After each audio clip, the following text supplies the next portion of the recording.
Rukiah. Semua nama, tempat, dan waktu dalam cerita ini disamarkan. Mohon maaf jika ada kesamaan. La ilaha illallah. La ilaha illallah. Teriak anakku yang saat itu terdengar menjerit histeris.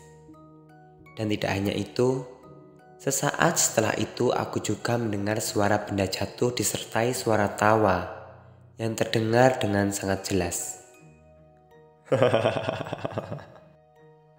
Mendengar hal itu, tentu saja aku pun seketika gemetar. Dengan jantungku yang tidak berhenti berdetak karena cemas, melihat keadaan anakku yang waktu itu semakin lama sudah semakin mengkhawatirkan. Ya Allah, lindungilah anakku. Ucapku dengan air mataku yang sudah tidak berhenti keluar bercucuran. Dan akhirnya, setelah sekitar 2 jam kemudian, pintu di depanku yang sebelumnya tertutup rapat, malam itu terlihat dibuka oleh Pak Arifin. Dengan seketika beliau mempersilahkanku masuk ke dalam untuk melihat bagaimana keadaan anakku. Bu Ratna, silahkan masuk. Putrinya sudah sedikit tenang, ucap Pak Arifin. Dan setelah mendengar ajakan Pak Arifin, akhirnya aku pun masuk ke dalam ruangan yang memang biasanya digunakan untuk penyembuhan tersebut. Sesampainya aku di dalam ruangan, tentu saja jantungku seketika berdetak kencang dengan diiringi rasa sedih yang seolah tidak bisa lagi kutahan. Bagaimana tidak? Malam itu, di dalam ruangan tersebut, aku melihat putri kecilku yang kusayangi dan kucintai. Waktu itu terlihat diikat di bagian tangan dan kakinya. Dan tidak hanya itu, waktu itu aku juga melihat ada 2 orang lain yang ada di ruangan tersebut dengan wajah yang terlihat sudah sangat kelelahan. Bu Ratna, putri ibu tidak bisa langsung sembuh. Jin yang masuk ke anak ibu ini sepertinya menyukai anak ibu, dan mereka lebih dari 1. Jadi, minggu depan ibu bawa ke sini lagi, ucap Pak Arifin dengan melangkahkan kakinya menakut diletakkan. Terus, bagaimana Pak solusinya? Ucapku dengan terus memperhatikan anakku yang sesekali terlihat bergerak-gerak dengan sendirinya. Sekarang anak ibu boleh ibu bawa pulang, tetapi minggu depan bawa ke sini lagi, jawab Pak Arifin. Mendengar hal itu, aku pun seketika mengangguk dan membawa putriku pergi dari rumah Pak Arifin. Yang ku tahu, beliau adalah salah satu tokoh agama yang terkenal bisa menyembuhkan hal-hal gaib, seperti halnya yang dialami oleh putriku. Singkat cerita, setelah berpamitan dari rumah Pak Arifin malam itu, aku pun seketika menggendong putriku yang selanjutnya aku bawa pulang ke rumah. Sesampainya aku di rumah, tentu saja aku seketika menidurkan anakku di dalam kamarnya dengan seketika menyelimutinya karena waktu itu tubuh anakku benar-benar terasa lebih dingin dari biasanya. Dan tidak berhenti di situ saja. Wajah anakku yang pucat ditambah badannya yang sudah semakin kurus membuat anakku waktu itu bisa dikatakan sangat jauh dari kata baik-baik saja. Apa dia kubuatkan teh hangat dulu ya? Tubuh anakku dingin banget. Pikirku dalam hati sambil mulai berjalan pergi meninggalkan anakku di kamar sendirian. Namun anehnya, belum selesai aku membuatkan teh hangat untuknya. Tiba-tiba dari dapur, aku mendengar suara anakku yang terdengar lirih seolah-olah sedang mengobrol dengan seseorang. Suara obrolan tersebut terdengar jelas dengan sesekali diiringi suara tawa yang menandakan seolah-olah dia sedang bercanda. Mendengar hal itu, aku pun seketika terkejut dan seketika memanggilnya. Nak, kamu ngomong sama siapa? Teriakku dengan aku yang saat itu seketika berjalan ke arah kamar anakku. Tapi sayangnya, ketika aku sampai di kamar anakku, malam itu aku melihat anakku sudah dalam keadaan duduk menunduk dengan sekali tertawa-tawa seorang diri. Mengetahui hal itu, aku pun seketika memeluknya dengan sesekali membelai rambut panjangnya dan tentu saja dengan perasaan yang sudah sangat tidak karuan. Ya Allah nak, kamu kok gak sembuh-sembuh? Ibu susah mikir kamu. Andai ayahmu masih ada di sini, pasti ayah juga akan sedih melihat keadaanmu seperti ini. Ucapku dengan pelan. Namun anehnya, belum lama aku masih dirudung dalam kesedihan. Tiba-tiba aku dikagetkan dengan suara benda jatuh yang waktu itu terdengar dengan sangat jelas. Piar. Mendengar hal itu, aku pun seketika terkejut bukan main sambil langsung berdiri hendak mencari di mana sumber suara tersebut yang kuduga kuat. Sumber suara tersebut berasal dari arah dapur. Ya Allah, suara apa itu? Ucapku dengan seketika melangkah keluar dari kamar anakku. Tapi sayangnya, ketika aku baru saja keluar dari kamar anakku, tiba-tiba pandanganku teralihkan dengan adanya sosok perempuan yang tiba-tiba terlihat duduk tenang di salah satu kursi ruang tamu. Sosok tersebut terlihat samar di tengah-tengah lampu rumahku yang memang masih dalam keadaan mati.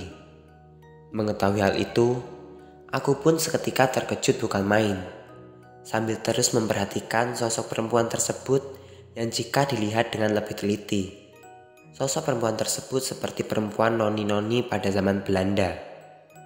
Hal itu dapat dilihat dari pakaian putihnya dengan hiasan yang ada di pundak dan dadanya. Sudah cukup membuktikan jika gaya berpakaian perempuan tersebut adalah gaya berpakaian orang Eropa pada zamannya. Hei, siapa kamu? Ucapku dengan langkahku yang mulai mendekatinya dengan sangat perlahan.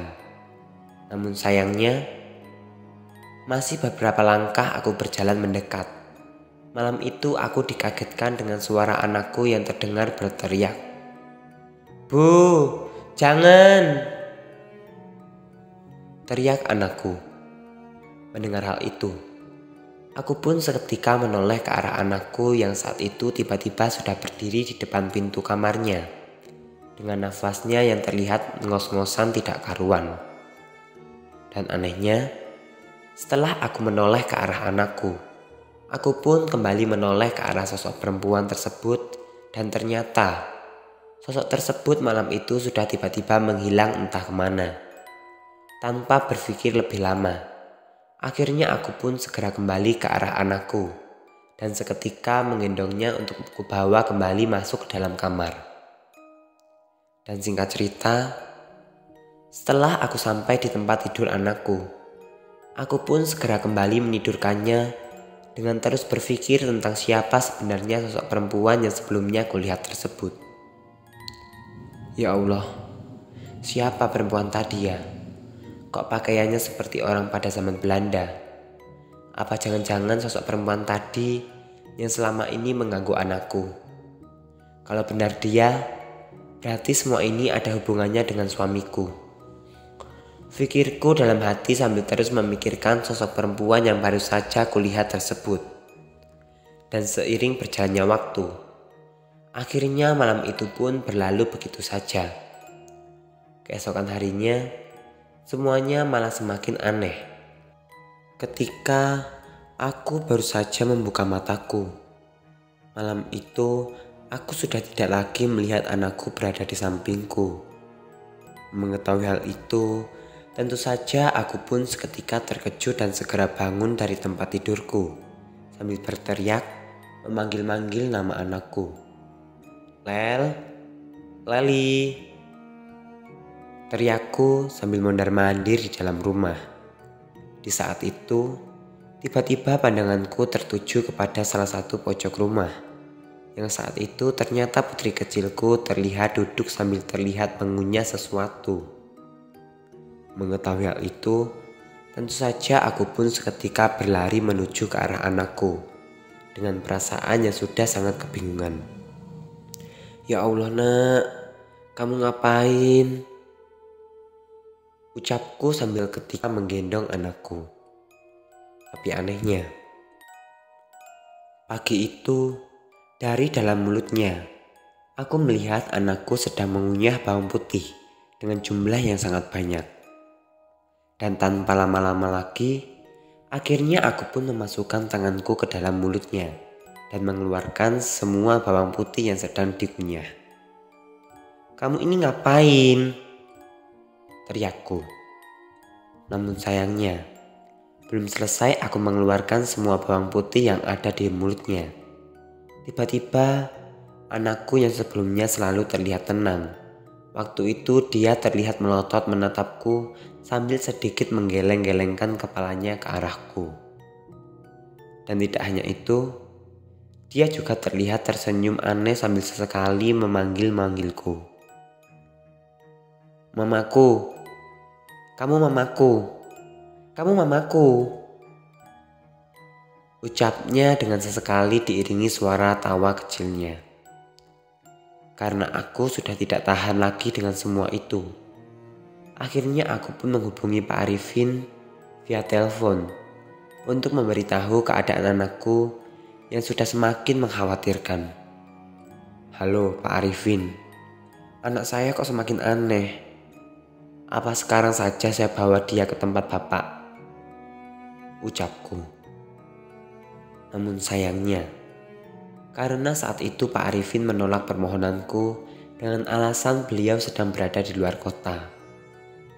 Akhirnya aku pun mau tidak mau harus tetap menjaga anakku di rumahku saja sampai Pak Arifin ada. Sepanjang hari, anakku semakin lama benar-benar semakin aneh.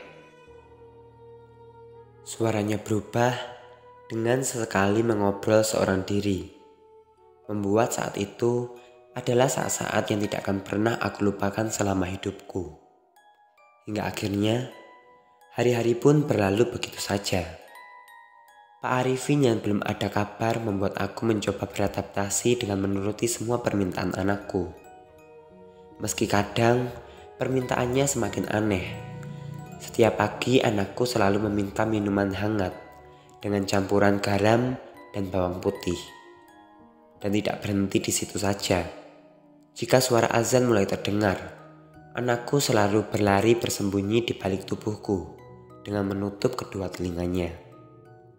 Dan tidak hanya itu, waktu itu dia lebih suka bernyanyi seorang diri dengan sesekali mengobrol dengan seseorang yang aku sama sekali tidak melihat wujudnya. Sebagai seorang ibu, tentu saja aku benar-benar merasa sangat depresi. Namun sayangnya, semuanya tidak membuahkan hasil. Waktu itu, semua pengobatan Pak Arifinlah yang menjadi harapan terakhirku. Karena aku pun tahu, hanya Pak Arifin yang memang sempat mampu membuat anakku sedikit lebih tenang. Meskipun aku pun tidak memungkiri jika sembuhnya hanya sebentar. Namun karena aku sudah tidak ada pilihan lain, akhirnya aku mempercayakan sisa-sisa harapanku hanya kepada Pak Arifin dan Tuhan Yang Maha Esa. Hingga akhirnya malam itu pun tiba. Benar sekali. Malam itu adalah malam di mana semua ini akhirnya terjadi. Sebuah malam yang tanpa kusangka-sangka membuat semua cobaan ini akhirnya bisa berhenti. Malam itu seperti biasanya, setelah aku menuruti semua kemauan anakku, mulai dari memandikannya dengan bunga 7 rupa, memberinya telur dan gula merah, dan sebagainya. Akhirnya anakku pun mau tidur di tempat tidurnya. Dan di malam itu, ketika anakku sudah tertidur lelap, entah dari mana ideku saat itu, aku tiba-tiba mengambil kitab suci Al-Quran dan mulai mengaji sebisaku tepat di samping tempat tidurnya. Namun sayangnya, masih beberapa ayat saja, aku membacanya dari arah ruang tengah rumahku.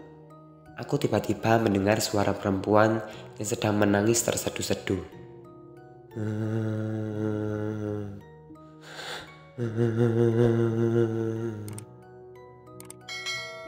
hal itu, aku pun seketika terkejut bukan main. Dengan diiringi tubuhku yang juga mulai bergetar tidak karuan. Kok ada suara perempuan menangis? Pikirku dalam hati sambil menutup Al-Quran yang ada di tanganku. Lalu aku mulai melangkahkan kakiku untuk mencari di mana sumber suara tersebut. Namun anehnya, ketika aku sampai di ruang tengah rumah, malam itu suara tersebut terdengar benar-benar sangat dekat di telingaku. Karena pikiran yang sudah sangat tidak karuan. Akhirnya aku pun seketika menyalakan semua lampu rumah dengan harapan agar aku bisa melihat semuanya dengan lebih terang. Saat semua lampu sudah menyala terang, pandanganku teralihkan dengan adanya perempuan yang tiba-tiba terlihat berjalan dengan sangat cepat masuk ke arah kamar anakku. Sosok perempuan tersebut terlihat lebih tinggi dari ukuran manusia biasa, dengan baju panjangnya yang hingga menyapu lantai. Mengetahui hal itu, tubuhku pun seketika lemas dengan nafas yang seolah-olah tidak lagi bisa kuhembuskan. Aku berlari kembali ke arah kamar anakku dengan perasaan yang sudah tidak lagi bisa kuungkapkan. Siapa kamu?" teriakku.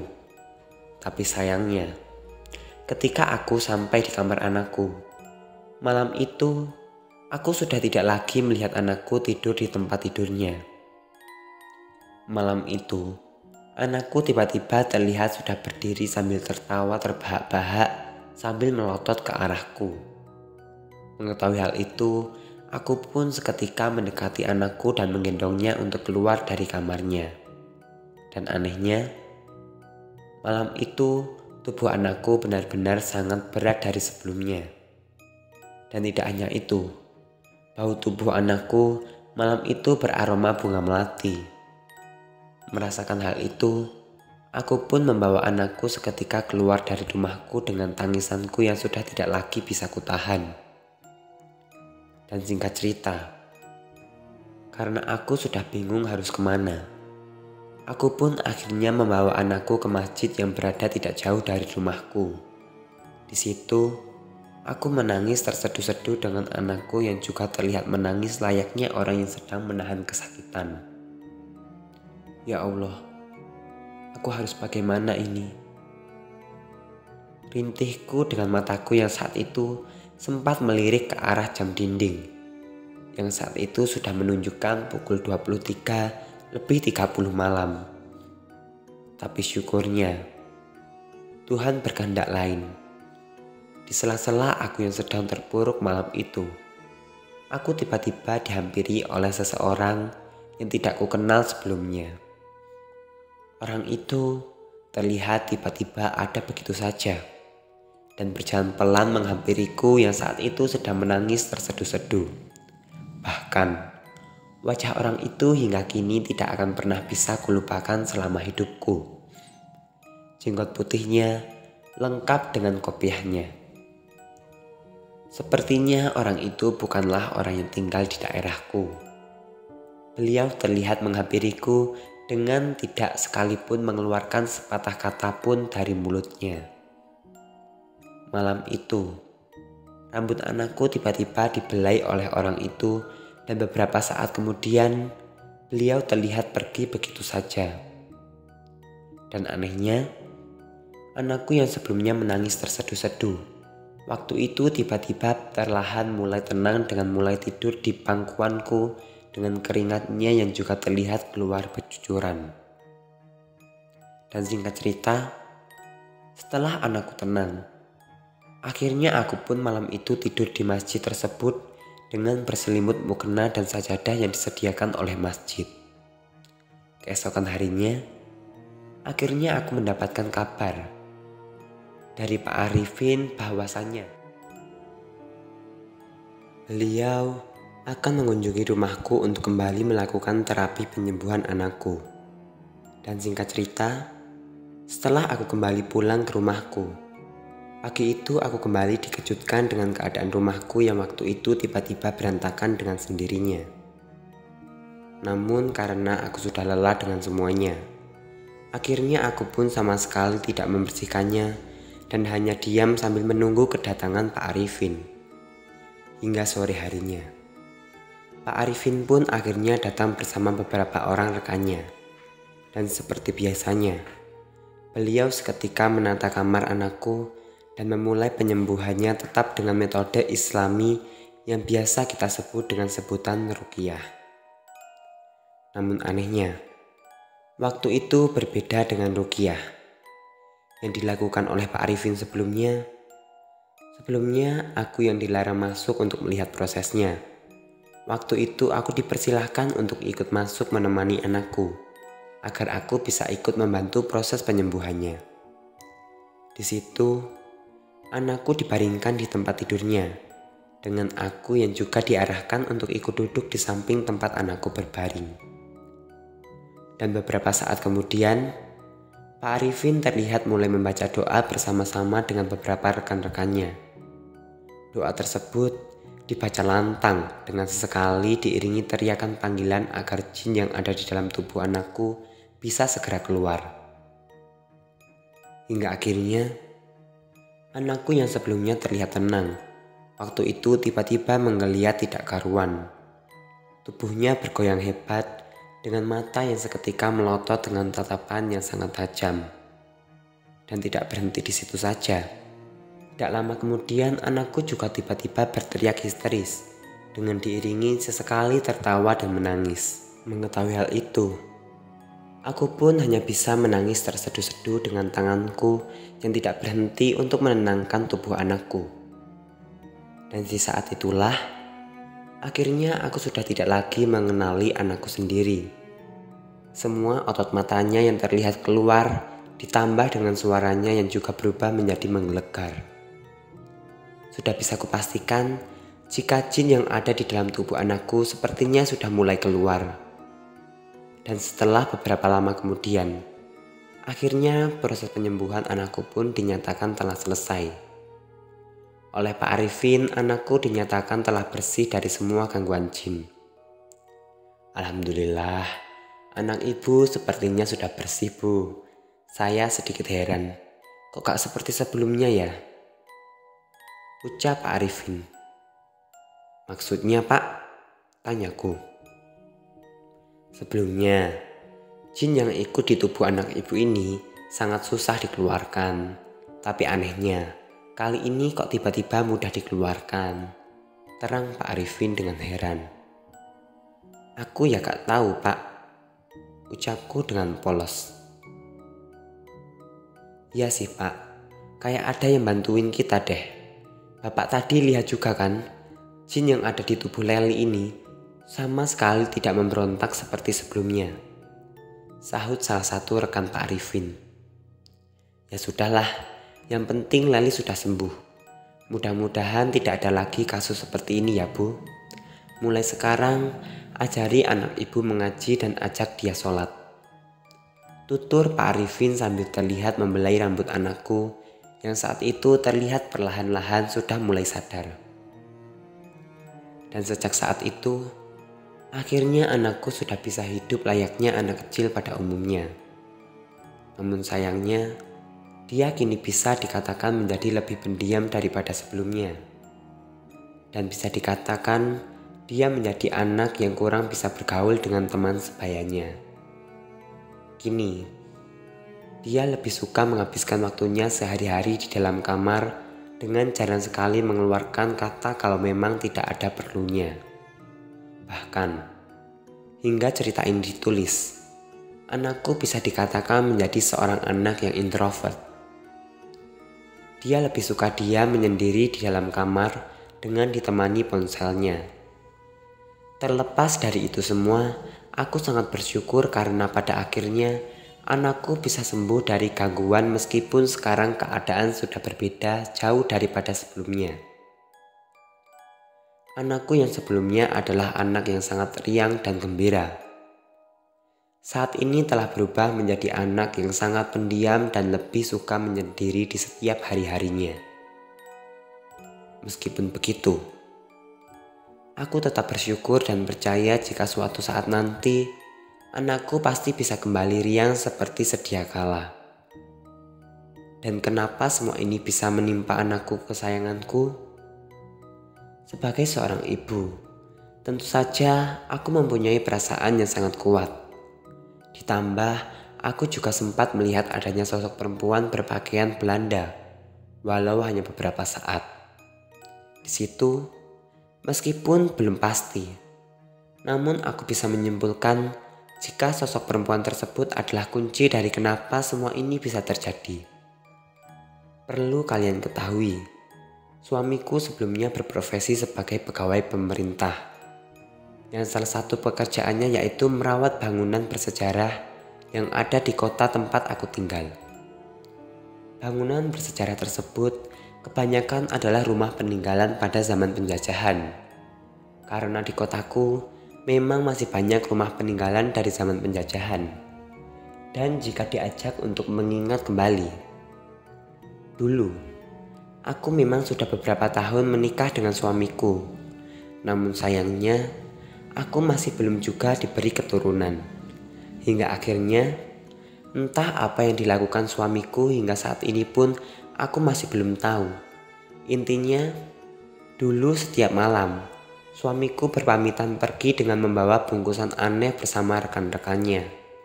Dan setiap kutanya, dia selalu menjawab dengan santai, jika semua yang dilakukannya adalah demi kebaikan keluarga. Wis, kowe ra usah ngerti. Iki kabeh tak lakoni ben awak dhewe ndang oleh bathi. Kata-kata itulah dulu yang selalu kudengar di setiap suamiku berpamitan pergi, yang setelah kuselidiki, ternyata dia pergi ke salah satu rumah Belanda yang ada di kotaku. Singkat cerita, tanpa disangka-sangka, akhirnya aku pun hamil. Tentu saja kehamilanku sangat membahagiakanku dan suamiku, karena saat itu memang saat-saat yang sudah lama aku tunggu-tunggu.